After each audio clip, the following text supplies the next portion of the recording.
Hello dear students. इस video में हम बेसिक प्रोपोर्शनैलिटी थ्योरम, जिसे हम थेल्स थ्योरम भी कहते हैं, वो सीखने जा रहे हैं। तो शुरू करते हैं। इसकी स्टेटमेंट है, if a line is drawn parallel to one side of a triangle to intersect the other two sides in distinct points, the other two sides are divided in the same ratio. चलिए समझते हैं सबसे पहले कि इस theorem की statement क्या कह रही है। जैसे ये ट्रायंगल है, इस ट्रायंगल में एक लाइन DE ड्रॉ की गई है पैरेलल टू BC, जो बाकी दो साइड्स को दो अलग अलग पॉइंट्स पे कट कर रही है। तो हमें ये प्रूव करना है कि ये जो दो लाइंस हैं ये इक्वल रेशो में कट हुई हैं, मीन्स AD अपॉन DB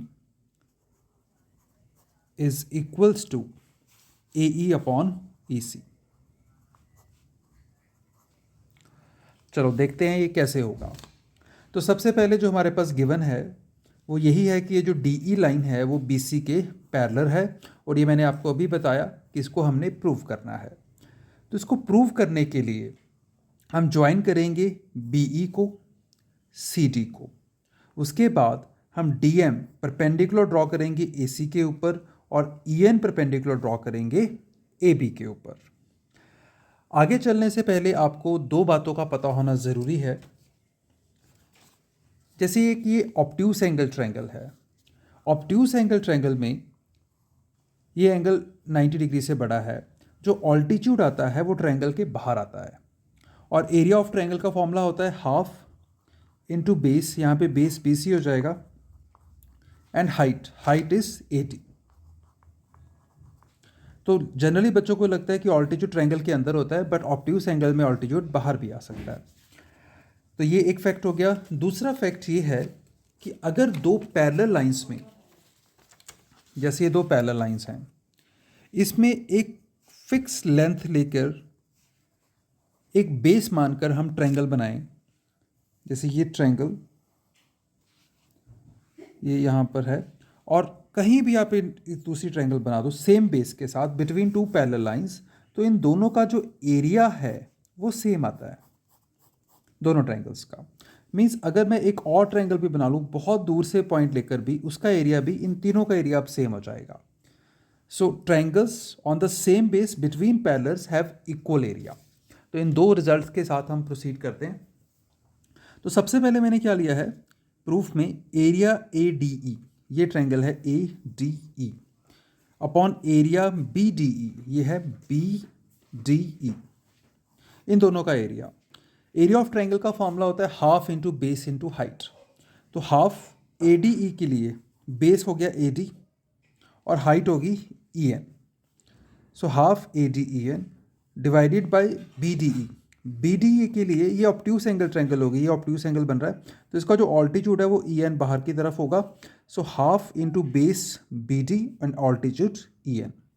तो आप इसमें देख सकते हो क्लियरली ये हाफ कैंसिल हो रहा है, ये EN कैंसिल हो रहा है, और हमारे पास AD अपॉन BD बच जाएगा।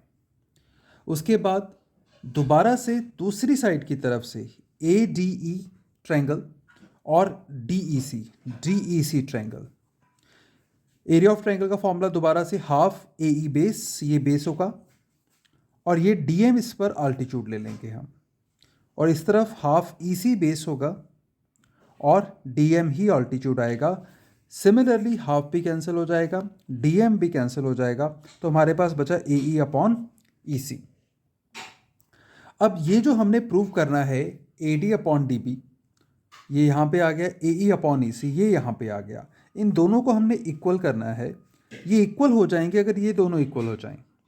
अब इन दोनों को इक्वल करने के लिए अगर आप देखो ध्यान से, न्यूमिनेटर तो ऑलरेडी सेम है, ADE के इक्वल है, तो अगर डिनोमिनेटर इक्वल हो जाएं तो ये दोनों साइड्स इक्वल हो जाएंगी, तो ऑटोमेटिकली ये दोनों भी इक्वल आ जाएंगे।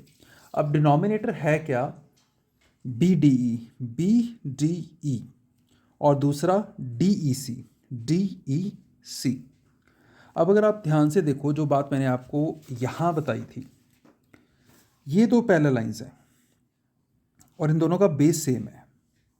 एक बार दोबारा से BDE ये ट्रायंगल, DEC ये ट्रायंगल, दोनों का सेम बेस DE और दोनों पैरेलल हैं। इसी को यूज़ करने के लिए पैरेलल गिवन था। हमने अभी तक पैरेलल यूज़ नहीं किया था, तो यहाँ पे यूज़ करेंगे। Two triangles BDE and DEC are on the same base DE and between same parallel lines BC and D, तो इन दोनों का एरिया इक्वल होगा।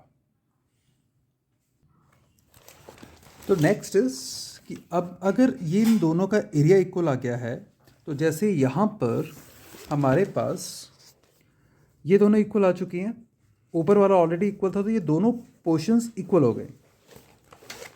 सो you can see here these two are equal. अगर ये दोनों इक्वल हैं from 1 and 2, इनकी जो ये वाली साइड्स थी ये भी इक्वल आ जाएंगी, और यही हमें प्रूव करना था। So that's it. Thank you very much.